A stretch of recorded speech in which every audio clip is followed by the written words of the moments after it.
കൊറേ ഗുണങ്ങൾ മനസ്സിലായിരിക്കും. ഇതുപോലത്തെ ഒന്നുകൂടെ വേണം.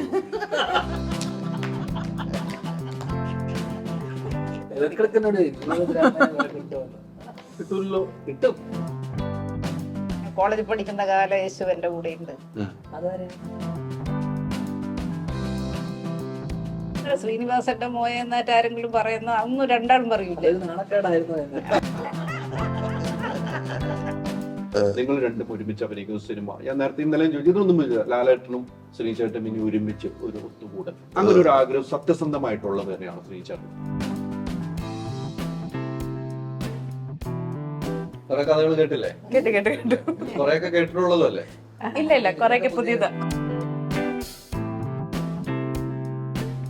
അനുഭവങ്ങൾ ഒത്തിരി ഉള്ള വ്യക്തിയാണ്. അനുഭവങ്ങളുണ്ട്, പാളിച്ചകളുണ്ട്. ഞാൻ അടുത്ത് നല്ലൊരു സ്ക്രിപ്റ്റ് ഉണ്ട്, ആർട്ടിസ്റ്റുകളും ഒക്കെ റെഡിയാണ്, പ്രൊഡ്യൂസറെ കിട്ടിയിട്ടില്ല, പൈസ മുടക്കാവോ? പടമാണോ മുടക്കുന്നത്? പടം മുടക്കോ? പടം അങ്ങനെയാണെങ്കിൽ ഞാൻ ലാലങ്കയുടെ അച്ഛനെ വെച്ച് ചാലിക്കട്ടെ. ഓക്കെ.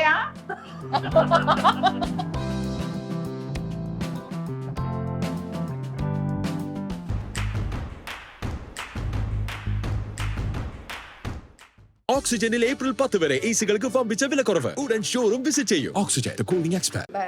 ഭക്ഷണമൊക്കെ കഴിച്ചു, നല്ല ഫുഡായിരുന്നു. ഫുഡെല്ലാം നല്ലതാ. നല്ല ഫുഡ്. ഇവിടെ വന്നു ആവശ്യത്തിലധികം. അതല്ല, ഇവിടെ ഉണ്ടാക്കിയിട്ടില്ലല്ലോ, ഇല്ല, ഒരു ബന്ധമില്ലല്ലോ. അത് ശരി. എന്ത് ബന്ധമൊന്നും ഇവിടെ അത് ബന്ധമില്ല, ഒരു ബന്ധവുമില്ല. ഇവളോട് കുറച്ച് കർശനമായ ചോദ്യങ്ങൾ ചോദിക്കണം. ഇവള് ഭയങ്കര തട്ടിപ്പ് വരെ. അപ്പൊ എന്തായാലും നല്ല ഫുഡായിരുന്നു, നല്ല വിഷയം. നല്ലവണ്ണം ചൂടുവെള്ളമൊക്കെ ചൂടാക്കും. അതല്ലേ നല്ലോണം പല ടൈപ്പില് വെള്ളം ഉണ്ടാക്കും. പല ചൂടില്.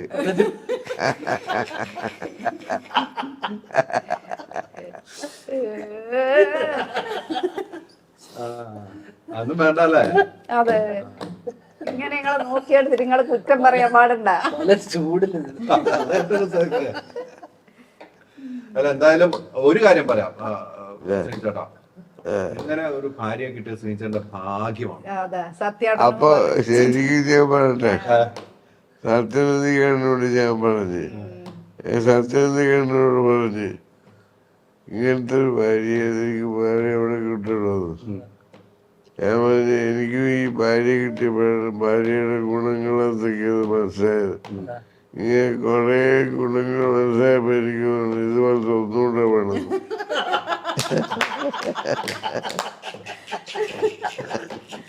അപ്പൊ കുറച്ചുകൂടെ രസമായിരിക്കുമല്ലോ. ഒന്നുകൂടെ വേണമെന്നാ? അതെ, ഇതുപോലത്തെ ഒരെണ്ണേ ഉള്ളൂ. അതാ സത്യായിട്ടും പറഞ്ഞത്, ഇതൊന്നേ ഉള്ളൂ. ഇതുപോലത്തെ വേറെ കിട്ടില്ല. ഇതില് നല്ലത് കിട്ടും, ഇതുപോലത്തെ കിട്ടൂല. ഇതിന് നല്ലത് ചിലപ്പോ. ഇവിടെ വരുന്നയാളോ എന്റെ സുഹൃത്തുക്കളോട് ഞാൻ പൊന്നുപോലെ നോക്കുന്നത്, പൊന്നുപോലെ നോക്കുന്നത്. അപ്പൊ ഞാൻ നീ ഇന്ന് സ്ഥിരമായിട്ട് പറയുന്നില്ല പൊന്നുപോലെ, ഇപ്പം അങ്ങനെ തോന്നുന്നില്ല. അപ്പൊ കുറച്ച് വ്യത്യാസമുണ്ട്. പൊന്നിങ്ങനെ വില കൂടിക്കൊണ്ടിരിക്കില്ല, ഇപ്പൊ ചെമ്പ് പോലെ തോന്നുന്നു.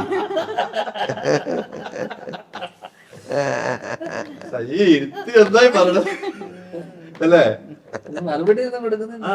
അതിനുവേണ്ടി ശ്രീചേട്ടൻ ചോദിക്കും, മറുപടി പറയാത്തോണ്ട് മറുപടി പറയാം. അപമാനിക്കുക അല്ലേ? അത് തന്നെ. മറുപടി ഇപ്പൊ എന്തെങ്കിലും പറയാം. പാട്ട് പറഞ്ഞു തോന്നുന്നു.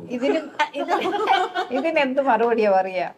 ഇതിന് മറുപടി എന്നോടൊന്ന് പറയും, ഇതുപോലത്തെ ഒരു അമ്മേനെ ഇവിടെ കിട്ടുന്നു ചോദിക്കല്ലേ? ഞാൻ ഇലക്ട്രിക്കിനോട് ഇതുപോലത്തെ ഒരു അമ്മേനെ ഇവിടെ കിട്ടുമല്ലോ. കിട്ടൂല്ലോ. കിട്ടും.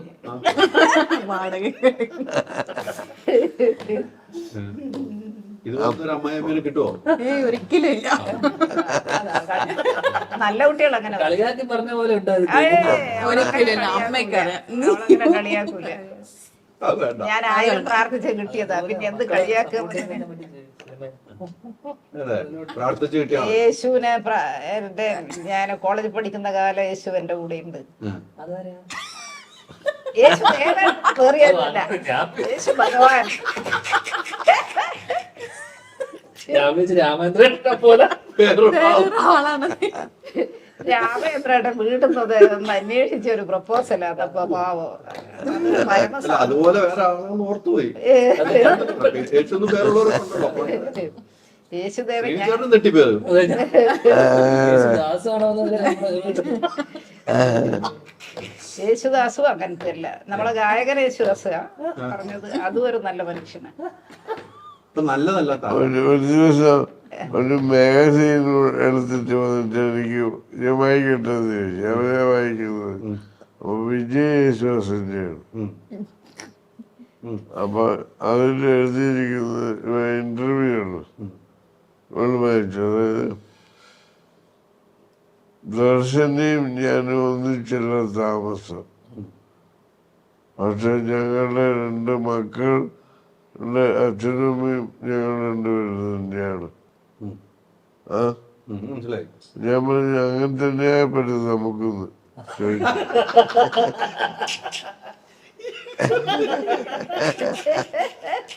മക്കളുടെ കാര്യം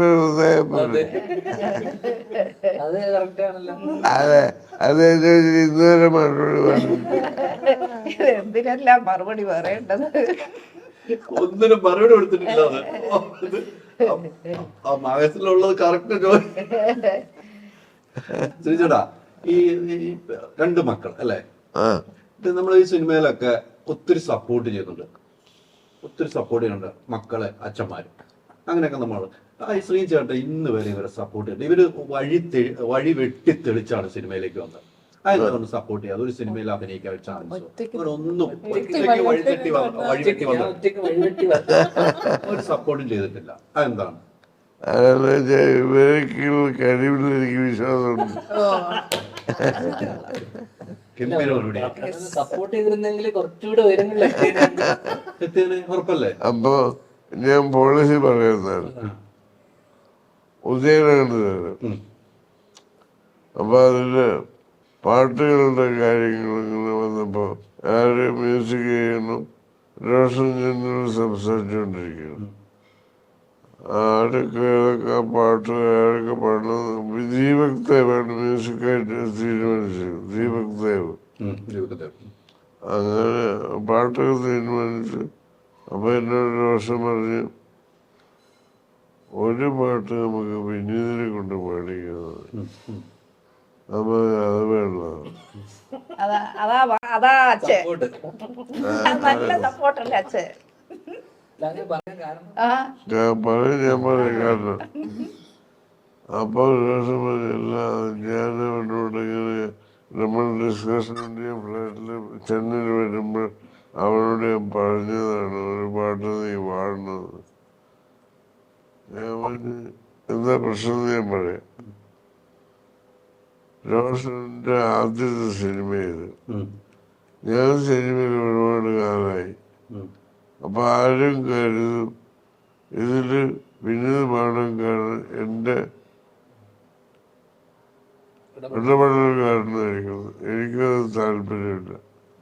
അവന് പാടാൻ വിധിയുണ്ടെങ്കിൽ അവൻ പാടിക്കോളും, ഇതിന് വേണ്ടത്. റോഷൻ വിട്ടില്ല. ദോഷം വിട്ടില്ല. ഞാൻ പറഞ്ഞു നിങ്ങൾ ഇതിനെ നിന്നിട്ട് ഇടപെടുന്നത്. റോഷൻ പറഞ്ഞല്ലേ, റോഷനല്ലേ ഡയറക്ടർ. അങ്ങനെയൊന്നും ആൾക്കാർ വിചാരിക്കാൻ പോകുന്നില്ല എന്നൊന്നും വിചാരിക്കാനൊന്നും പോകുന്നില്ല എല്ലാവരും. അപ്പൊ രാത്രി എന്നോട് പറഞ്ഞു ഇത്. ഞാൻ പറഞ്ഞു ഇതിനേട്ടാ അങ്ങനെയൊന്നും ആൾക്കാർ വിചാരിക്കാനും പോകുന്നില്ല. പിന്നെ റോഷനല്ലേ ഡയറക്ടർ, റോഷൻ പറയും പോലെ ചെയ്തോട്ടെ, നിങ്ങൾ ഇതിൽ ഇടപെടണ്ടെന്നല്ലേ ഉള്ളൂ. അങ്ങനെ പറഞ്ഞു. എന്തായാലും പാടിയതിനു ശേഷം ഞാൻ ഉൾപ്പെടെ എല്ലാരും വിചാരിച്ചു പറഞ്ഞിട്ടുണ്ടോ? ഇന്നലെ പോയി. ഇപ്പൊ എന്തായാലും പാടിയല്ലോ, എന്തായാലും എല്ലാരും വിചാരിച്ചാണ്. ആരും വിചാരിക്കും അവസാന ദിവസം പറഞ്ഞു എന്നോട് വാക്ക് പറഞ്ഞു പോയതല്ലേ. റോഷന്റെ നിർബന്ധത്തിൽ പാടിയതാ. എല്ലാവർക്കും ക്ലിയർ ആയിട്ടുണ്ടോ? പക്ഷെ എനിക്ക് വേറൊരു ചിന്ത വന്നത്, ഞാൻ കാരണം അവനൊരു ചാൻസ് നഷ്ടപ്പെടുന്ന അവസ്ഥ ഉണ്ടാവുന്നില്ല. അപ്പോഴാണ് ഞാൻ സമ്മതിച്ചത്. മനസ്സിലായി. ചാൻസ് നഷ്ടപ്പെടുത്തുന്ന ഒരു നിലയിലേക്ക് അപ്പോഴാണ് സംഭവിച്ചത്. ഞാൻ ആരുടെ അടുത്തെങ്കിലും സിനിമയ്ക്ക് പോയപ്പം ശ്രീചേട്ടന്റെ പേര് പറഞ്ഞതായിട്ട് ആരെങ്കിലും പറഞ്ഞിട്ടുണ്ടോ? ഇല്ല ഇല്ല ഇല്ല ഇല്ല, ഇന്ന് വരെ ഇല്ല. അത് രണ്ടാളും സ്കൂൾ അവന് പഠിക്കുമ്പോൾ പറയാൻ നേരം വേണ്ടേ, അപ്പോഴെല്ലാം അഭിനയിച്ചോണ്ടിരിക്കും.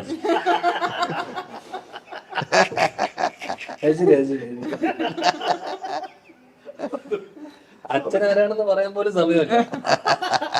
ആരെങ്കിലും ചോദിച്ച അച്ഛനാരാന്ന് ചോദിക്കുമ്പോഴേക്കും ഞാൻ പോയി അടുത്ത സിനിമയിലേക്ക് പോകും.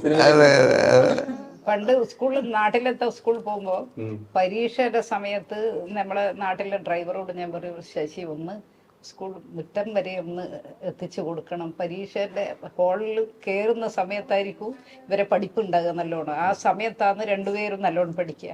അപ്പൊ ആ സമയം നടക്കുന്ന സമയം കിട്ടുമല്ലോ പഠിക്കുകയും. മുറ്റത്ത് ഒന്ന് കാർ എത്തിച്ചു കൊടുക്കണം. ഇല്ല, ഗേറ്റിന്റെ അടുത്ത് എത്തിയ ശശിയേട്ട പോയിക്കോ ശശിയേട്ട ഇവിടെ നിർത്തിയാൽ മതി എന്ന് പറഞ്ഞിട്ട് രണ്ടാളും ശശീനെ വിട്ടേക്കും. അങ്ങനെയാണ് സ്കൂൾ മുറ്റത്ത് കാറ് വിടൂല. അത് ഇല്ല, അത്ര സിമ്പിൾ ആയിരുന്നു. സിമ്പിൾ എന്നല്ല, ശ്രീനിവാസന്റെ മോയെന്നായിട്ട് ആരെങ്കിലും പറയുന്ന അതൊന്നും രണ്ടാളും പറയൂല. നാണക്കേടായിരുന്നു. അറിയേ ഇല്ല, രണ്ടാളും പറയൂല.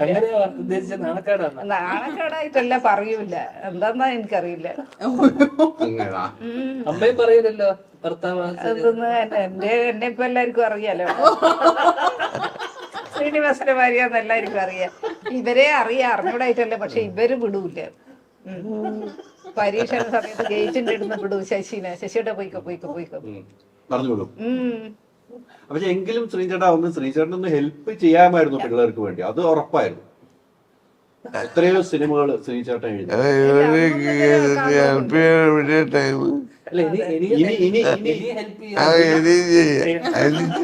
ചെയ്യോ? ഇനി സമയമുണ്ട് ദാസ. അല്ല, ഇനി ചെയ്യില്ലേ? ഇന്നലെ പറഞ്ഞ ഒരു കാര്യം, സ്ക്രിപ്റ്റ് ഇരിപ്പുണ്ട്, ചോദിച്ചാൽ കൊടുക്കുമെന്ന് പറഞ്ഞിട്ടുണ്ട്. പറഞ്ഞതാണ്, അത് സത്യമായിട്ട് പറഞ്ഞാണെന്ന് പറയാം. വെറുതെ അടിച്ചതാണ്.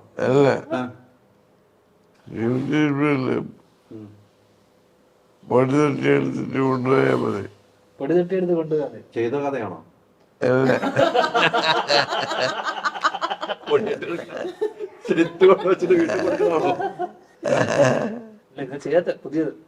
അത് ധ്യാൻ സിനിമയ്ക്ക് കൊടുക്കുമോ? ഡയറക്ടർ ധ്യാൻ ഒരു സിനിമ ഡയറക്ട് ചെയ്യാൻ വേണ്ടി തയ്യാറായിട്ടിരിക്കും. പൊടി പഠിച്ചിരിക്കും. പിന്നെന്ന് പറഞ്ഞ രണ്ടർത്ഥമുണ്ട്, അതാണ് ഞാൻ ചോദിക്കുന്നത്. രണ്ടർത്ഥം എനിക്കറിയില്ല, ഒരർത്ഥം എനിക്കറിയാം. അതെന്താണ് അർത്ഥം? പിന്നെ നീണ്ടു പോകുന്നത് അതാണ് ഉദ്ദേശിച്ചത്. ശ്രീചേട്ടാ, ഈ നമ്മൾ നേരത്തെ ഇന്നലെ പറഞ്ഞ ഒരു കാര്യങ്ങൾ എനിക്ക് ക്ലിയർ ചെയ്യാൻ വേണ്ടിയാണ് കേട്ടോ.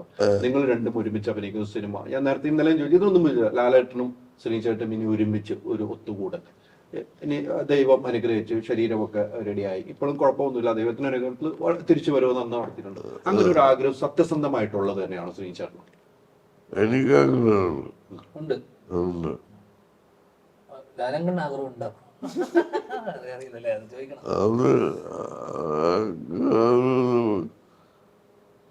കാട്ട് കാര്യങ്ങളുമായിട്ട് അതിൻ്റെ അടുത്ത് പറയാൻ പറ്റിയ സംഗതി ഇഷ്ടപ്പെട്ട പുള്ളിയും ചെയ്യും. സത്യം ഇപ്പാലിക്കുന്ന കഥ ലാലിന് മാത്രമുള്ള കഥ.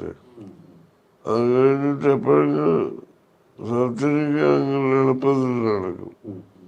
ശ്രീചേട്ടനൊന്ന് ഫോൺ ചെയ്ത് പറയുകയൊക്കെ ചെയ്യാം. അങ്ങനെ കഥയും കാര്യങ്ങളും റെഡിയാവട്ടെ എന്റെ കയ്യില്. അപ്പൊ ഫോൺ ചെയ്ത് പറയും, മോഹൻലാലിനെ വിളിച്ചിട്ട് പറയും ഇങ്ങനെ നമുക്ക് ഒരു പ്രൊജക്ട് ചെയ്യാമെന്ന്. ശ്രീചേട്ടൻ തന്നെ വിളിച്ചു പറയും. അതാണ് ചോദിച്ചത്. പറയില്ലേ? നമ്മളെല്ലാം അത് പ്രതീക്ഷിക്കുവാണ്. ഞാൻ പറയുന്നത് ആ സിനിമ ഉണ്ടാവുന്നത് പറയുന്നതല്ല, സിനിമ ഉണ്ടാവുന്നത്. പറയുന്നത് പറയുമല്ലോ, സിനിമ ഉണ്ടാകുന്നത് അല്ലേ? അത് നമ്മൾ ഒരാഗ്രഹം കൊണ്ട് തന്നെ ചോദിച്ചതാണ് ശ്രീചേട്ടാ. ഈ പറഞ്ഞ പോലെ ഇന്നലെ സിനിമ കണ്ടു. ഇന്നലെ സിനിമ കണ്ടിട്ടാണ് നമ്മൾ വന്നിരിക്കുന്നത് അല്ലേ? അതെ ധ്യാന്റെ അഭിനയം കണ്ടു, ഡയറക്ഷൻ, വിനീതിന്റെ ഡയറക്ഷൻ കണ്ടു, അതിൽ അഭിനയിക്കുകയും ചെയ്തിട്ടുണ്ട്. പഴയ കാര്യങ്ങളൊക്കെ ഒത്തിരി ഓർമ്മ വന്നിട്ടാണ് ശ്രീചേട്ടൻ ചെയ്ത കാലഘട്ടങ്ങളും ആ ജീവിതങ്ങളും ആ അഭിനയ മുഹൂർത്തങ്ങളൊക്കെ ഓർമ്മ വന്നിട്ടുണ്ടാവുമല്ലോ. ആ കൊടമ്പാക്കം ആ സംഭവങ്ങളൊക്കെ അതെങ്ങനെയാണെന്ന് ഓർത്തിട്ട് ആ സിനിമ കണ്ടപ്പോൾ? അതായത് എനിക്ക് സംശയങ്ങളാണ് തോന്നി. നമ്മുടെ ഏത് യഥാർത്ഥ സംഭവത്തിന് ബേസ് ചെയ്തിട്ടാണ് ഇങ്ങനെയൊരു ഡയലോഗ് പറഞ്ഞത്, ഇങ്ങനെയൊരു സീൻ ഉണ്ടാക്കിയത് ആലോചിച്ചുകൊണ്ടിരുന്നു. പക്ഷെ ഉത്തരം കിട്ടിയില്ല. പുള്ളിക്ക് എവിടെയൊക്കെ കേട്ട കഥകൾ മാത്രമേ അറിയുള്ളൂ. പുള്ളി ആയിട്ട് മാത്രമേ അതാ പ്രശ്നം. പറഞ്ഞു കേട്ടതാണ്. വിനീത് പറഞ്ഞു കേട്ട, എന്നോട് പറഞ്ഞിരുന്നു അച്ഛൻ പറയുന്നതും കേട്ടിട്ടുണ്ട്. അങ്ങനെ അച്ഛൻ സ്വാമീസ് ലോഡ്ജിൽ താമസിച്ചില്ലല്ലോ. ഇല്ല ഇല്ല, അത് മോഹൻലാലിനെ കണ്ടത്, ലാലേട്ടനെ കണ്ടത് അവിടെ വെച്ചാണ്. സുരേഷ് കുമാർ അവിടെ താമസിക്കേണ്ട വന്നിട്ടില്ല. അപ്പൊ ചെന്നൈ പോകുമ്പോ ഏത് ഹോട്ടലിലാണ് താമസിക്കാറുണ്ടായിരുന്നു? ചെന്നൈ പോകുമ്പോൾ ഞാൻ ഹോട്ടലിൽ താമസിച്ചിട്ടില്ല. പുറത്ത് നമ്മള് ചെന്നൈ പഠിക്കുന്ന സമയത്തൊക്കെ 3-4 പേര് ഒരുമിച്ച് ഒരു മുറിയിൽ വാടക എടുത്ത്, വാടക അറിയാലോ, ഞങ്ങള് ഭക്ഷണം ഉണ്ടാക്കി. അങ്ങനെയൊക്കെ ഞാൻ തന്നെയായിരുന്നു മെയിൻ കുക്ക്. ഷൂട്ടിംഗ് സമയത്ത് ഹോട്ടലിൽ താമസിക്കൂലേ? അതല്ല ഈ സമയങ്ങളുണ്ടല്ലോ. അന്ന് ഈ ഇപ്പൊ ഇവിടെ എറണാകുളത്തടക്കം പുതിയ എത്രയോ ചെറുപ്പക്കാർ, ഇപ്പൊ എറണാകുളമായല്ലോ സിനിമയുടെ ഹബ്ബ്. ഒരുപാട് ചെറുപ്പക്കാർ സിനിമ മോഹിച്ചിട്ട് എറണാകുളത്ത് വന്ന് ഇവിടെ ഒരുപാട് പേര് ഇതുപോലെ റൂം ഷെയറിംഗ് ആയിട്ട് 4-5 പേരൊക്കെ വന്ന് അങ്ങനെ താമസിക്കുന്ന ഒരുപാട് പേരുണ്ട്. അന്ന് എന്തായിരുന്നു ഒരു ധൈര്യം, എന്തെങ്കിലും സിനിമയിലാവും, ഒരു ഉറപ്പില്ലല്ലോ സിനിമയിൽ എന്തെങ്കിലും ആവും എന്നുള്ളതന്നെ. അപ്പൊ എന്തായിരുന്നു അതിന്റെ, ചെന്നൈയിൽ നിന്നുകൊണ്ട് സിനിമ ഉണ്ടാവും അല്ലെങ്കിൽ സിനിമയിൽ അവസരം കിട്ടും എന്നുള്ളതിന്റെ ഒക്കെ ഒരു മുന്നോട്ട് ജീവിക്കാനുള്ള ഒരു ഇതെന്തായിരുന്നു, ഡ്രൈവ് എന്തായിരുന്നു ആക്ച്വലി? സിനിമ ചാൻസ് എടുത്തതിനെ പറ്റിയിട്ട് ചിന്തയില്ല. ഞാൻ ഫിലിം ഷൂട്ട് പഠിച്ചത് എന്താണെന്നറിയാം. അവിടുന്ന് പഠിച്ച കാര്യങ്ങൾ നാട്ടിൽ വന്നിട്ട് നാടകത്തിൽ പ്രയോജനപ്പെടുത്തും. സിനിമ എൻ്റെ മനസ്സിലേ ഇല്ല. സിനിമയ്ക്ക് ക്രേസല്ല. അല്പം ആഗ്രഹമില്ല എനിക്ക് സിനിമ. യാദൃശ്ചികം സംഭവിച്ചു, അത് ഞാൻ പറയാം. അതായത് ഞാൻ ഒരു പ്രൊഫഷണൽ നാടകം തൃക്കരിപ്പൂർന്നുകൊണ്ട് ഒരു സ്ഥലം എടുത്ത്, പിന്നെ പൈനപ്പുറത്ത് നായകനോടൊക്കെ മത്സരിച്ച ഒരു നിയോജകമുണ്ടല്ലോ തൃക്കരിപ്പൂർ.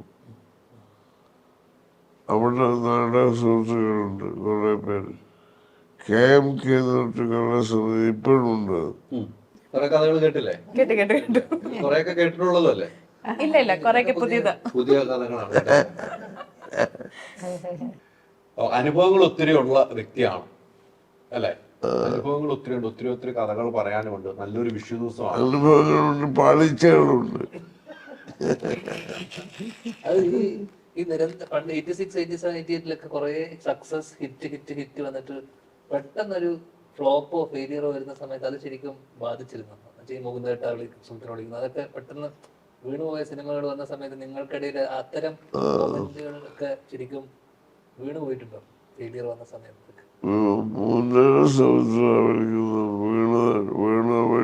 എനിക്ക് ഓർമ്മയില്ല. അങ്ങനെയൊന്നും ഉണ്ടായിട്ടില്ല. അങ്ങനത്തെ ഫെയിലിയർ ശരിക്കും നിങ്ങളെ ടീമിനെ അന്നത്തെ ബാധിച്ചിട്ടുണ്ട്? അതൊന്നും കാര്യമായിട്ട് സംഭവം ഉണ്ടല്ലേ ഇപ്പൊ? അല്ല, അന്ന് പ്രൊഡ്യൂസറിന് ലോസ് ഒക്കെ വന്നിട്ടുണ്ടാകുന്ന സമയത്ത് അത് നിങ്ങളെ നമ്മളെ ബാധിച്ചില്ല. ചിന്തിച്ചിരുന്നില്ല. അങ്ങനെ ഒരു ഫ്ലോപ്പ് ഉണ്ടായിട്ടില്ല. എപ്പോഴും പോസിറ്റീവായിരുന്നു. ഒരു സിനിമ ഫ്ലോപ്പായിട്ടുണ്ടെങ്കിൽ അടുത്ത സിനിമ കൊണ്ട് മേക്കപ്പ് ചെയ്യാവുന്ന രീതിയിലായിരുന്നു എല്ലാം. അപ്പൊ പ്രൊഡ്യൂസർമാർ മാറുന്നില്ലേ? അവർക്ക് ഗുണമുണ്ടോ? മാറും. അല്ല, ഞാൻ ചോദിച്ചപ്പോ ഞാനൊരു പ്രൊഡ്യൂസ് ചെയ്തു, ആ സിനിമയാണ് പരാജയം വന്നത്. അപ്പൊ സുനീഷേട്ടൻ പറഞ്ഞു അത് അടുത്ത സിനിമയിൽ മെയിൻറ്റെയിൻ ചെയ്യാന്ന് പറയുന്നു. അത് ചെയ്യുന്നത് ധ്യാനായിരിക്കും. അപ്പൊ എനിക്ക് ഗുണമുണ്ടോ? അല്ല, അത് മിക്കവാറും ഈ പരിചയപ്പെട്ട ആൾക്കാരായിരിക്കും തുടർന്നും എടുക്കുന്നത്. അതാണ് ഞാൻ ചോദിച്ചത്. ഭയങ്കരമായിട്ട് പൊട്ടിയൊരു പടം എനിക്ക് ഓർമ്മയില്ല. ശ്രീധരന്റെ തിരുമുറിവ് ശ്രീധരൻ്റെ തിരുമുറിവാണ് പൊട്ടിപ്പോയ പടം. അതൊരു പൊട്ടിയത്. പിന്നെ 1-2 പടം മോഡൽ കുറവുണ്ടായിരുന്നു. അത്രയല്ലാതെ അങ്ങനെ ഒരു പ്രൊഡ്യൂസർ പ്രധാനമായിട്ട് എന്ത് പറ്റുന്നത് അതിന്റെ പ്രൊഡ്യൂസർ സെഞ്ചുറിയാണ്. സെഞ്ചുറി ഫിലിംസിനാണ് ആ പടം. സെഞ്ചുറി രഞ്ജി ബത്തി എന്ന് പറയുന്ന വലിയ കാശാണ്.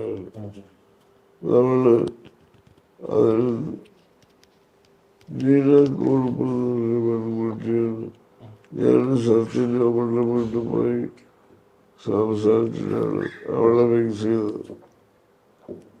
അത് സത്യേട്ടനാണ് ഡയറക്റ്റ് ചെയ്തത്. എന്തുകൊണ്ടത് കേട്ടാ അതങ്ങനെ ആയത്? പ്രധാനമായിട്ടും പെൺകുട്ടിന്റെ കാര്യം. ആ പെൺകുട്ടി നീനാക്കുറുപ്പ് ഞങ്ങൾ ചെന്നപ്പോൾ നേരെ പകുതിയായി ഷൂട്ടിങ്ങിന് വന്നപ്പോൾ ഞെട്ടിപ്പോയി. ഇവർക്കൊന്നും ചെയ്യാനും പറ്റുന്നില്ല. കമ്പനിയിൽ പേടിച്ചിട്ട് വിട്ട് ഇവരുടെ ആരോഗ്യമായി മര്യാദയ്ക്ക് സംസാരിക്കാൻ പറ്റുന്നില്ല. അങ്ങനെ അവിടെ വെച്ചിട്ട് ഞാൻ പറഞ്ഞു നോക്കി പിന്നെ ഇവിടെ വെച്ച് നിർത്താം. സത്യനോട് പറഞ്ഞു. സത്യൻ പ്രൊഡ്യൂസറെ സംസാരിച്ചു. അയാൾ പറഞ്ഞു മമ്മൂട്ടിയുടെ ഡേറ്റ് ഇനി അടുത്ത കിട്ടൂല, എങ്ങനെയെങ്കിലും ചെയ്യണമെന്ന്. അങ്ങനെ നമ്മൾ അവിടെ വെച്ചിട്ട് ലൊക്കേഷനിൽ ഹോട്ടലിൽ മഹാറാണി വെച്ചിട്ട് കഥ മാറ്റി. ഇവൾക്ക് പറ്റാത്ത രീതിയിലുള്ളൊരു ക്യാരക്ടറൊക്കെ ഇവിടെ മാറ്റിയത് എല്ലാം കൂടി കൊള്ളമായി. പടം പൊളിഞ്ഞു പോയി. അങ്ങനെയാണ് അതിന്റെ ഒരു പരാജയം ഉണ്ടായതല്ലേ. ഈ സക്സസ് ആകുമ്പോൾ ഒരു കൂട്ടുകെട്ടുണ്ടല്ലോ, സക്സസ് ആകുമ്പോൾ കൂട്ടുകാരന്മാരുടെ കൂട്ടുണ്ട്, അത് തലക്ക് പിടിച്ചിട്ടുണ്ടോ? ഈ സിനിമയിലെ ഒരു ഡയലോഗ് ഒക്കെ പറയാനുണ്ടോ? സക്സസിനെ കുറിച്ച് പറഞ്ഞ സിനിമയിലെ ഡയലോഗ് കേട്ടില്ലായിരുന്നു? നമ്മുടെ പടത്തിലൊരു പറയുന്നത് ഈ വാഴ്ത്തിപ്പാടി കുറെ സക്സസ് വരുമ്പോൾ കുറെ ചമച്ചാമലും കുറെ ആൾക്കാർ വരുമല്ലോ. വാഴ്ത്തിപ്പാടിയവർക്കിടയിൽ പെട്ടുപോയി, സക്സസ് തലക്ക് പിടിച്ചു എന്നൊക്കെ പറഞ്ഞ ഏട്ടൻ വർഷം കഴിഞ്ഞ ഒരു ഡയലോഗ് എഴുതിയിട്ടുണ്ട്. അത് ഞാൻ അപ്പുവിനോട് പ്രണവനോട് സെക്കൻഡ് ഹാഫിന്റെ തുടക്കത്തില് ഞാൻ പൊളിഞ്ഞ സംവിധായകനായി മാറിയത് എന്തുകൊണ്ടാന്ന് പറയുന്നത് കാരണം പറയുന്നത് സക്സസ് തലക്ക് പിടിച്ചു, കൂടെ വാഴ്ത്തിപ്പാടിയവർക്കിടയിൽ പെട്ടുപോയി, അങ്ങനെ വീണുപോയ കുറെ ആൾക്കാരുണ്ടായിട്ടുണ്ടാവില്ലേ ഒരുപാട്. അതെ അതെ, അങ്ങനെ ഉണ്ടായിട്ടില്ല. അതെ, അത് തലക്ക് പിടിക്കാനല്ല അറിയാവുക. അങ്ങനത്തെ ഒന്നുമല്ലല്ലോ. അങ്ങനെയല്ല, ഞാൻ സിനിമയിൽ നമ്മൾ പാലിക്കേണ്ട കുറച്ച് ഡിസിപ്ലിൻ, വർക്ക് എത്തിക്സ്, അങ്ങനത്തെ കുറച്ച് കാര്യങ്ങളൊക്കെ ഉണ്ട്. അതാണ് ചോദിച്ചത്. ചോദ്യം മറന്നുപോയി. ഒരു സിനിമയുടെ വിജയം, പിന്നെ സിനിമയുടെ ഒരു പരാജയം. ആ വിജയത്തിന് നമുക്ക് കുറെ കൂട്ടുകാരുണ്ടാവും. അപ്പൊ പലതും പല ആളുകൾ പറഞ്ഞ അതിന് നമ്മൾ മുഴുകിപ്പോവും. ചില സിനിമയ്ക്ക് പരാജയം, അങ്ങനെ ഒരു സംഭവം ആ കാലഘട്ടത്തിൽ ഉണ്ടായിട്ടുണ്ടോ എന്നാണ് ചോദിക്കുന്നത്.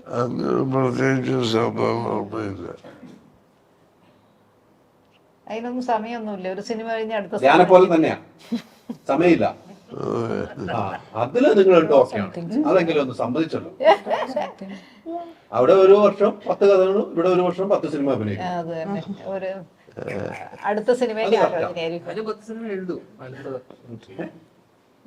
അടുത്ത വർഷം 10 സിനിമ എഴുതുന്നാണ് പറയുന്നത്.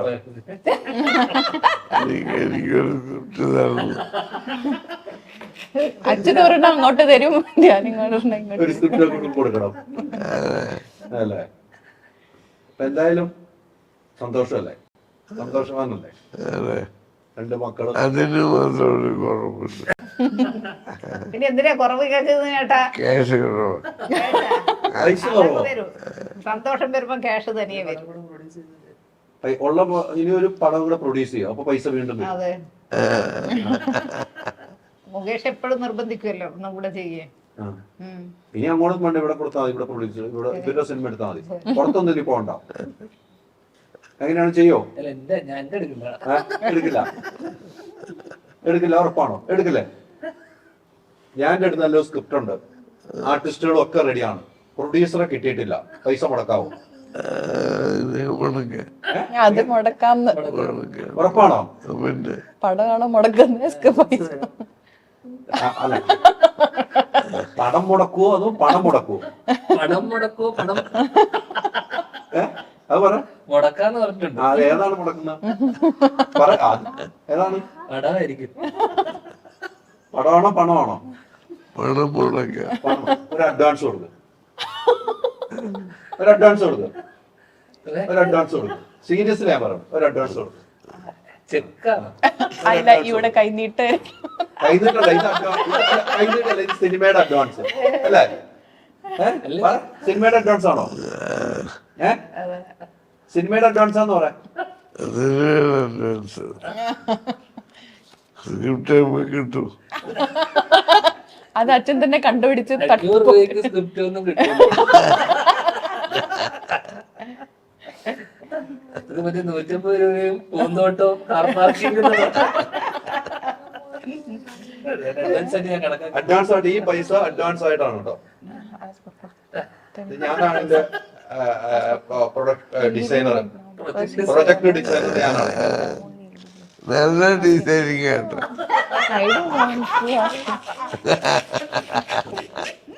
നന്നായിട്ട് ഡിസൈൻ ചെയ്തു. അല്ല, ഇത് സീരിയസ് ആണ്. ഇത് സീരിയസ് ആയിട്ട് എടുത്തതാണ്. സ്ക്രിപ്റ്റ് ബാക്കി പേയ്മെന്റ് അതിനകത്ത് കൊടുക്കും. ഡിസൈനർ ഇങ്ങനെ ഡിസൈൻ ചെയ്താൽ ശരിയാവില്ല. ഞാൻ ഡിസൈൻ ചെയ്ത് തരാം. ഞാൻ ഒരു പേപ്പറിൽ വരച്ച് തരാം സ്കെച്ച്, അത് ഡിസൈൻ. ഈ പ്രൊജക്ട് നടക്കണം കേട്ടോ. ഇത് നടക്കണം ചേട്ടാ. നല്ല ആർട്ടിസ്റ്റുകളൊക്കെ കേസ് റെഡി. പൈസ റെഡി ആട്ടോ. സ്ക്രിപ്റ്റ് റെഡി ആയിട്ടില്ല. എന്തായാലും പൈസ കിട്ടിയല്ലോ, ഞാൻ പരിശ്രമിക്കുന്നതായിരിക്കുമല്ലോ. അപ്പം എന്തായാലും ശ്രീചേട്ടൻ അഡ്വാൻസ് കൊടുത്തിരിക്കുന്നു. ഞാനൊരു സിനിമ ഡയറക്ട് ചെയ്യാൻ പോകുന്നു. സ്ക്രിപ്റ്റ് റെഡി ആക്കുന്നു. അങ്ങനെയാണെങ്കിൽ ഞാൻ ലാലങ്കോട് അച്ഛനെ വെച്ച് ആലോചിക്കട്ടെ. സീരിയസ്ലി കാര്യമായിട്ട് ശരി. കൈ കൊടുക്കും. അത് അവിടെ കൈ കൊടുക്കും. അവിടെ കൈ കൊടുക്കും. കൈ കൊടുക്കും. ഡിസൈനറിന് അവിടെ കൈ കൊടുക്കും. അവിടെ കൈ കൊടുക്കും. എല്ലാവരും കണ്ടല്ലോ. ലാലേട്ടനും ശ്രീചേട്ടനും കൂടെ ഉള്ള ഒരു സിനിമ സ്ക്രിപ്റ്റ് എഴുതി ഡയറക്ഷൻ ചെയ്യാൻ പോകുന്നു. അഡ്വാൻസ് കൊടുത്തിട്ടുണ്ട്. അത് സന്തോഷമായിട്ട് സ്വീകരിച്ചിട്ടുണ്ട്. ഓക്കെയാ? ഓക്കെയാ? ഓക്കെ. ഇനി കുറ്റമൊന്നും പറയൂലല്ലോ? എന്റെ സ്ക്രിപ്റ്റിനെ കുറ്റം പറയാൻ പാടില്ല. ആരെയും കുറ്റം പറയൂല എന്ന് അവിടെയും പറയാം. കൈ കൊടുക്കുക. ആരെയും കുറ്റം പറയൂല. ഓക്കെയാ? അങ്ങനെ നടക്കട്ടെ. സാധു അങ്ങനെ നടക്കട്ടെ. എങ്ങനെ എങ്ങനെ സാധു അല്ല ഓക്കെ പറഞ്ഞില്ലേ? അല്ല, ഇത് നടക്കണം. നടക്കണ്ടേ? പൈസ കറക്റ്റ് ആയിട്ട് വെക്കണം കേട്ടോ. പൈസ ഒരു കാരണത്തിനും ഒന്നിനും എടുത്ത് ഉപയോഗിച്ചേക്കല്ലോ കേട്ടോ. നോട്ടിന്റെ നമ്പർ ഒന്ന് ഞാൻ നോട്ട് ചെയ്ത് വെക്കട്ടെ. ഇല്ല ഇല്ല, എന്നോട് നമ്പറൊന്നും എഴുതി വെച്ചു. എഴുതി വെച്ചോ. Okay okay okay. അപ്പൊ ഇങ്ങനെ ഒരു പ്രൊജക്ടിലേക്ക് നമ്മൾ നീങ്ങുവാണ്. നമുക്ക് ഏറെക്കുറെ ഒരു വർഷത്തിനുള്ളിൽ ദൈവം അനുഗ്രഹിച്ചാൽ ഈ സിനിമ ഉണ്ടാവും. എന്നാ അമ്മയൊന്നും അതിശയത്തിൽ വരുന്നത് ഉണ്ടാവും. എന്റെ ഒരു ആഗ്രഹമാണ്. എന്റെ മനസ്സിൽ തോന്നി. ഞാനിപ്പോ വെറുതെ ചോദിച്ചപ്പോ ഇത് അത്ര ഒരു സീരിയസ് ആയിട്ട് എനിക്ക് പോയി കേട്ടോ. നടക്കട്ടെ, തീർച്ചയായിട്ടും നടക്കണം. വേണ്ടേ? പിന്നെ അല്ലാതെ ഇടയ്ക്ക് ഒരു ചെറിയ റോള് എനിക്ക് ഹൈദരലിക്ക് എന്തെങ്കിലും റോള് കൊടുക്കുവോ? അത് സ്ക്രിപ്റ്റ് എഴുതുന്ന ആളല്ലേ തീരുമാനിക്കും. കാശ് അങ്ങോട്ട് വാങ്ങിക്കണം. ഡിസൈനർ വേണ്ട, ഡിസൈൻ ചെയ്തിരുന്നാ മതി. എന്തായാലും വേണ്ട, എനിക്ക് സിനിമ നടന്നാ മതി. എന്തായാലും അങ്ങനെ ഒരു സിനിമ നടക്കട്ടെ. അത് നല്ലൊരു വിഷുദിനത്തില് പൈസ അഡ്വാൻസ് വന്നിട്ടുണ്ട്. വീണ്ടും ഞാൻ ഓർമ്മപ്പെടുന്നതാണ്, ശ്രീചേട്ടനും ലാലേട്ടനും ഒന്നിക്കുന്ന അടുത്ത ഒരു പ്രൊജക്ട് ധ്യാൻ ശ്രീനിവാസൻ സ്ക്രിപ്റ്റ് എഴുതി ഡയറക്ട് ചെയ്ത് ശ്രീനിവാസൻ ചേട്ടൻ പ്രൊഡ്യൂസ് ചെയ്ത ഒരു സിനിമ മലയാളി പ്രേക്ഷകർ കാത്തിരിക്കുന്നവർ ഉണ്ടാകട്ടെ എന്ന് ആത്മാർത്ഥമായി ആഗ്രഹിക്കുകയാണ് ഈ വിഷുദിനത്തിൽ. Seriously okay. എല്ലാരും എല്ലാരും കൈയടിച്ച് പാസ്സാക്കി. പാസ്സായി. ഇനി എന്തെങ്കിലും ചോദിക്കാനുണ്ടോ? ഞാൻ അടുത്ത് ചോദിക്കാനുണ്ടോ? എനിക്ക് കൈന്നിട്ടം കൊടുത്തിയേ. എന്റെ അടുത്ത് വല്ലതും ചോദിക്കാനുണ്ടോ? എന്റെ അടുത്ത് വല്ലതും ചോദിക്കാനുണ്ടോ? ഒന്നുമില്ലോ. എപ്പോഴാ പോന്നേന്ന് ചോദിക്കാൻ അങ്ങനെ ചോദിക്കാനുണ്ടോ? ഞാനുണ്ടല്ലോ, ഒരു മിനിറ്റ്. ഞാൻ ഇന്നാള് ശ്രീചേട്ടാ ഒരു ദിവസം രാവിലെ വിളിച്ചിട്ട് ഞാൻ ഇവിടെ വന്നില്ലേ, രാവിലെ എന്നെ കാണുന്നുണ്ട്, ഞാൻ വന്നില്ലാമേ. ഞാൻ ഇന്റർവ്യൂല് പറയാണ്, ഒരിക്കലും അങ്ങനെയല്ല, പോയി വലിഞ്ഞു കയറിപ്പോയാന്ന്. ഞാൻ വിളിച്ചിട്ട് വന്നല്ലേ. ആ ചോദിച്ചു നോക്ക്. വേറെ നമ്പർ വിളിച്ച് മാറി വിളിച്ചായിരിക്കും അല്ലേ? അതെയോ? അല്ല, അതിനകത്ത് ഒറ്റ ഹൈദരല്ലേ ഉള്ളൂ ആ ഫോണില്, അല്ലേ? ഞങ്ങൾ തമ്മിൽ അത്രയും ആത്മാർത്ഥ ബന്ധങ്ങളുള്ള അല്ലേ? അല്ലേ സുനി ചേട്ടാ? അത് മക്കളിലൂടെ ഞങ്ങൾ നമ്മൾ കൊണ്ടുപോകണം. അത് പറഞ്ഞിട്ട് പോയില്ലെങ്കിൽ ചിലപ്പോ പുറത്താക്കണ്ട. അപ്പൊ ഒത്തിരി സന്തോഷം അല്ലേ? എന്നാലും സിനിമ എങ്ങനെ ഉണ്ടായിരുന്നു? അതുകൊണ്ടൊന്ന് പറഞ്ഞു, സിനിമ കണ്ടിട്ട് എങ്ങനെ ഉണ്ടായിരുന്നു? നല്ലതായിരുന്നു. അല്ല, അത് ഞാൻ കുറെ സീനുകൾ കണ്ടു. അതിൽ ഏറ്റവും ഇഷ്ടപ്പെട്ട ഒരു സീൻ പറയാനാണെങ്കിൽ അതായിരിക്കും. Which scene did you like the best? You don't know? എനിക്ക് ആക്ച്വലി എല്ലാം ഇഷ്ടപ്പെട്ടു. കാണാത്ത ആൾക്കാരുണ്ടെങ്കിലോ? അല്ല, എങ്കിലും ഒരു സീൻ പറയാതെ തന്നെ നമ്മുടെ മനസ്സിലുണ്ടല്ലോ. ആ സിനിമ കഥയായിട്ട് പറയണ്ട, ഇത്രാമത്തെ സീനാണല്ലോ എന്ന് പറയാം. അപ്പൊ കണ്ടവർക്ക് കാണാത്തവർക്ക് മനസ്സിലാവുമല്ലോ. 4 ഏജ് കാണിക്കുന്നുണ്ടല്ലോ അതില്ല. എനിക്ക് ലൈക്ക് ഏജ്ഡ് ആയിട്ട് ചെയ്തത് എനിക്ക് ഭയങ്കരമായിട്ട് ഇഷ്ടപ്പെട്ടു. ബിക്കോസ് അതിൽ കുറെ മാനറിസംസും എല്ലാം നമ്മൾ എന്താ പറയാ, you have to work on it. അപ്പൊ അത് നന്നായി ചെയ്തിട്ടുണ്ട്. ഇനിയിപ്പം ഈ സ്ക്രിപ്റ്റ് ഒക്കെ ഒന്ന് സെലക്ട് ചെയ്ത് പോകണമല്ല നല്ലത്. അതില് ഞാൻ ഉത്തരവാദിത്വമല്ല, അത് ഞാൻ തന്നെയാണ് സെലക്ട് ചെയ്യുന്നത്. ഞാൻ തന്നെയാ സ്ക്രിപ്റ്റ് വായിക്കുന്നു പോകുന്നു. സ്ക്രിപ്റ്റ് വായിക്കുന്നില്ലല്ലോ. കുഴപ്പമില്ല. കുറച്ചും കൂടെ സെലക്ട് ആവണമെന്നുണ്ടോ ഇനി ഈ സിനിമ കഴിഞ്ഞപ്പോ? അങ്ങനെ തോന്നിയിട്ടുണ്ടോ? അങ്ങനെ നമുക്ക് പറയാൻ പറ്റില്ല. ഈ സിനിമ കഴിഞ്ഞോണ്ട് സെലക്ട് ആവണം എന്നല്ലല്ലോ. പൊതുവെ സെലക്ട് ചെയ്താ കൊള്ളാം. പിന്നെ ആലോചിക്കണം, ഞാൻ ജീവിച്ചു പോയിക്കോട്ടെ. പൈസക്ക് ബുദ്ധിമുട്ടാ? 500 രൂപ. പൈസക്ക് ബുദ്ധിമുട്ടാവുന്നുണ്ടോ സുനി ചേട്ടാ? അത് ഇപ്പോൾ പണം പ്രൊഡ്യൂസ് ചെയ്യാൻ പോകല്ലേ. പ്രൊഡ്യൂസ് ചെയ്യാനെല്ലാം പോണം. അല്ല, ഡയറക്ട് ചെയ്യാൻ പോന്നെ. അച്ഛനല്ലേ പ്രൊഡ്യൂസർ. പ്രൊഡ്യൂസ് ചെയ്യണം. ഞാൻ പെട്ടെന്ന് മറന്നുപോയി. നമ്മുടെ വണ്ടിയിലെ അഗ്രിമെന്റിന്റെ ഫോം ഉണ്ടോ? ഒപ്പിട്ടിട്ട് പോവാം. മറന്നു പൈസ അഗ്രിമെന്റ് ഒപ്പിടിക്കും. ഞാൻ മറക്കാനൊന്നും പറ്റില്ല. ഇത് ഞാൻ ഡെയിലി അപ്ഡേറ്റ് ചെയ്തോണ്ടിരിക്കും. അപ്പത്തേക്കിട്ട് ബ്ലോക്ക് ആക്കിക്കോളും. നമ്പറൊക്കെ പെട്ടെന്ന് ബ്ലോക്ക് ചെയ്യേണ്ടി വരുന്നു. എല്ലാവരും സന്തോഷം സുനിച്ചാണ്. നല്ലൊരു വിഷു ദിനത്തിൽ നമുക്ക് ഇങ്ങനെ കുറെ ഇരുന്ന് സംസാരിക്കാൻ പറ്റി. ആ വിഷുവിന്റെ തലേദിവസം നമ്മൾ ഈ സിനിമയും കണ്ടു.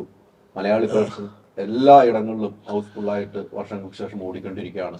2 മക്കൾ ഒരുമിച്ച്, നാളുകൾക്ക് ശേഷം ഒരുമിച്ച സിനിമ. അഭിമാനിക്കാവുന്ന മുഹൂർത്തം ഒരു അച്ഛൻ എന്ന നിലയിൽ, അല്ലേ? തീർച്ചയല്ലേ? അഭിമാനത്തിന്റെ മുഹൂർത്തത്തിൽ നമ്മൾ ഇരിക്കുന്നത്. ഇതിൽ കൂടുതൽ എന്ത് വേണം? സ്വന്തം വഴി വെട്ടിപ്പിടിച്ചു പോയി അച്ഛനെ കൊണ്ട് കാണിച്ചു തന്ന സിനിമ. കൊള്ളണുണ്ടോ? അത് അങ്ങനെ അമ്മയുടെ അടുത്തേക്ക് നോക്കിയത്. ടിക്കറ്റിന്റെ പൈസ കൊടുത്താ പോയെന്ന്. ടിക്കറ്റിന് പൈസ കൊടുത്തോ? ടിക്കറ്റിന് പൈസ കൊടുത്തോ? വരാവുന്നില്ല. അപ്പം ഒരു കുഴപ്പമില്ല. എനിക്ക് വിഷു കൈ നീട്ടം ചോദിച്ചു വാങ്ങാൻ തരൂ. കൊടുക്കൂ, വിഷു കൈ നീട്ടം കൊടുക്കൂ. മറന്നു പോകണ്ട. മറന്നു പോകണ്ട. പല പോക്കറ്റിലും ഇട്ടേക്കണം. കസിന്റെ പോക്കറ്റ് ഇട്ടതായിരുന്നു എണ്ണം കൂടുതലും. പാനിന്റെ പോക്കറ്റിൽ എണ്ണം കുറവാണ്. കുറച്ചു കൊടുത്താ മതി.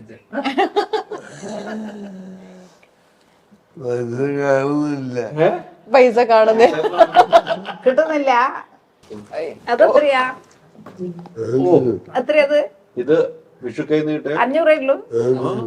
500 രൂപ തന്നിട്ടുണ്ട് എനിക്ക്. വിഷു കൈ നീട്ടം 500, 1000 കൊടുക്കുന്നു ചേട്ടാ. അതെ. കഥയ്ക്ക് ഡയറക്ടറും 500 ഉള്ളു കേട്ടോ. ഇത് ഇപ്പൊ തന്നെ വിഷു കൈ നീട്ടം. ഇത് മറ്റേ സിനിമയുടെ അതെ രണ്ടും കൂടി എടുക്കും. ഇത് ധ്യാനോട്ട് നിങ്ങൾ വളരെ കുറഞ്ഞു പോയി. ഇത് വിഷു കൈ നീട്ടം അല്ല, ഇത് വിഷു കൈ നീട്ടം. മറ്റേ അഡ്വാൻസ് അല്ലേ? എനിക്കൊരു വിഷു കൈ നീട്ടം. മറ്റേ പ്രൊജക്ട് 500. ഇതെല്ലാം ഇവര് 3 പേരുണ്ട്, അവർക്കും കൊടുക്ക്. അവര് ഇവിടെ കൊടുത്തായിരുന്നോ? വിഷു കൈ നീട്ടം കിട്ടിയോ? രാവിലെ വാങ്ങിച്ചു നമ്മള്. തന്നിട്ടുണ്ട് ബാവക്ക്. അവക്ക് ഇനി വേണം എന്നാണ് പറയാ. അതെ. ഇത് ഇവര് കൊടുക്കുന്നത് കേട്ടാ. ഒരാൾ കൂടിയില്ലേ?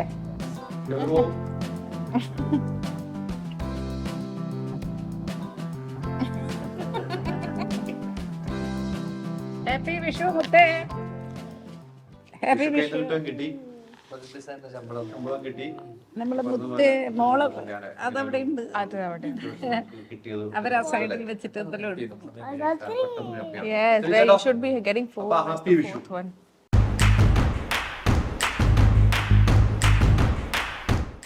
ഓക്സിജനിൽ ഏപ്രിൽ 10 വരെ എസികൾക്ക് വമ്പിച്ച വിലക്കുറവ്. ഉടൻ ഷോറൂം വിസിറ്റ് ചെയ്യൂ. Oxygen, the cooling expert.